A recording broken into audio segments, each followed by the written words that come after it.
This is Brock Radke from Las Vegas Weekly, and this story is from the news section in the May 7th, 2026 issue. Voting matters. Nevada officials challenge Trump's recent executive order on mail ballots ahead of June 9th primary. Written by Tyler Schneider. On June 2nd, a federal judge in Massachusetts will hear arguments over whether President Donald Trump's latest executive order on mail ballots is unconstitutional. The litigation comes just 1 week before Nevada holds its June 9th primary elections. Signed by Trump on March 31st, the order, titled Ensuring Citizenship Verification and Integrity in Federal Elections, seeks to overhaul Americans' ability to vote by mail by creating federal citizenship lists to determine voter eligibility and directing the U.S. Postal Service to withhold mail ballots from those not on the list. It also threatens election officials with criminal prosecution and loss of federal funding for those who do not comply.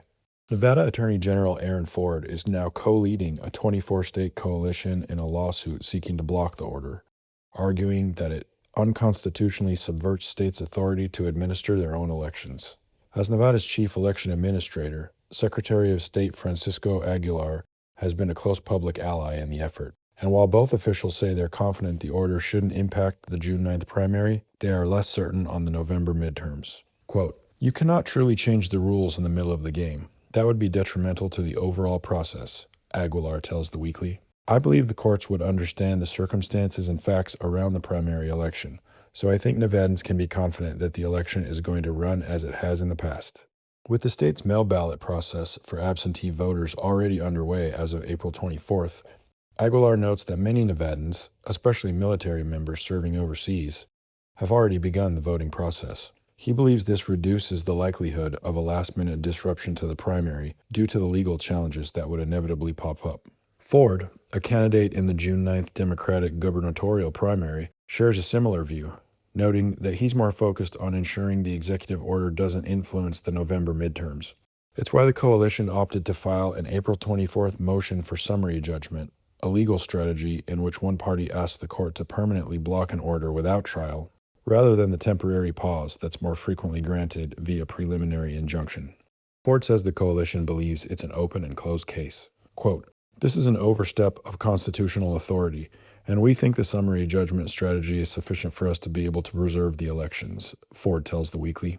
The court has set a May 7th deadline for the Trump administration to file its response to the summary judgment ahead of a June 2nd hearing. Ford says Trump's team has also submitted a motion to transfer the case from the U.S. District Court for the District of Massachusetts to Washington, D.C., which the coalition has formally opposed.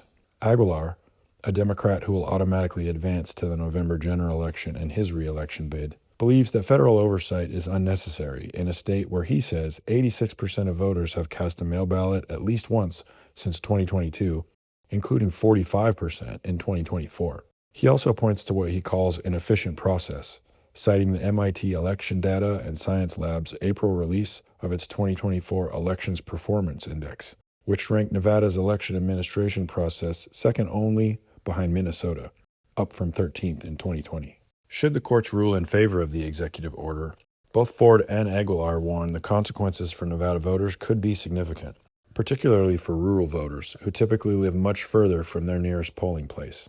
As one of just 8 universal mail ballot states, Nevada automatically sends ballots to every active registered voter, meaning Trump's proposed USPS list could potentially impact every active voter in the state. Quote, "The fact that Nye County and Douglas County, some of our reddest counties, have some of the highest mail ballot participation makes us think this is not just a party issue," Aguilar says. "This is about ensuring Nevadans have access to the ballot box, no matter where they live or how they choose to participate." Aguilar says the potential criminal prosecution of election workers could set a dangerous precedent, but he remains confident this won't come to pass either. Quote, "They're trying to get local election officials to bend to their will, but it's hard to get a criminal charge," Aguilar says. "The fact that they don't understand is that election officials live in their communities, and they're not going to be intimidated by a guy sitting in Washington, D.C. when they have accountability and responsibility to their neighbors. The Constitution clearly states in plain language that states have the responsibility to run their own elections," Aguilar says. "It's part of the security system to ensure that elections run well and that they are not influenced by a single individual. Nor does a single individual have the ability to put their thumb on the scale to change the outcome of elections, because that's basically called a dictator. Ford calls the executive order, quote, the quintessential example of presidential overreach. The branches of government have legal separations for this exact purpose, to ensure that our country continues to operate in the democratic fashion that it was contemplated and not subjected to the whims of the executive branch, he says. Every Democratic member of Nevada's congressional delegation has publicly opposed the order, with Senators Catherine Cortez Masto and Jackie Rosen co-sponsoring Senate legislation that would block it from taking effect. Republican Governor Joe Lombardo hasn't directly weighed in on the executive order itself, but he vetoed a Nevada legislature bill last year that would have expanded the number of ballot drop boxes statewide. In an email, Lombardo's communications director, Drew Galang, told The Weekly, quote, Governor Lombardo believes elections should be run by the states, but supports common sense reforms to Nevada law that strengthen the integrity of our elections. He led the effort to put voter ID on the ballot and has called for ending universal mail ballots, believing only registered, qualified military or voters who request a mail ballot should get mail ballots. Trump's executive order isn't the only threat to voting rights heading into November. On April 29th, the Supreme Court voted 6-3 to significantly narrow the Voting Rights Act in a Louisiana redistricting case, a decision critics say will make it harder to challenge racially discriminatory congressional maps ahead of the November election. This summer, the Supreme Court is expected to issue another ruling on whether states can count mail ballots that arrive after Election Day, which would potentially impact Nevada and the 13 other states that currently allow the practice. Find this story and others online at LasVegasWeekly.com.